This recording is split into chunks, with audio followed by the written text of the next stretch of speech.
సోదరులైనటువంటి లక్ష్మణ భరత శత్రుఘ్నుల యొక్క అభ్యున్నతిని నిరంతరము కోరుకునేటటువంటి వాడు, రఘువంశమునకు ఎనలేని కీర్తి తెచ్చి వంశకర్త అయినటువంటి వాడు.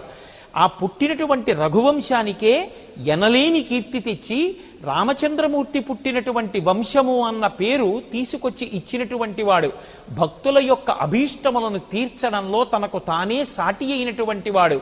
అటువంటి రామచంద్ర ప్రభో, నిన్ను నేను శ్రీవేంకటేశ్వరునిగానే చూస్తున్నాను. శ్రీవేంకటేశ్వరునకు నీకు అభేదము కదా. కాబట్టి ఆ గుణములు కలిగినటువంటి రామ, జగత్తును రక్షించడంలో అపారమైన సమర్థుడవు కనుక మమ్ములను అనుగ్రహించి కటాక్షించవలసినది అని శ్రీరామచంద్ర ప్రభువు యొక్క గుణములను వెంకటేశ్వరుని యందు దర్శనము చేసి కీర్తించినటువంటి శ్లోకం ఈ శ్లోకము. ఈ శ్లోకంలో రామాయణంలో రామచంద్రమూర్తి యొక్క వైభవాన్ని ప్రకటింపచేస్తున్నారు. ఆయన పరమ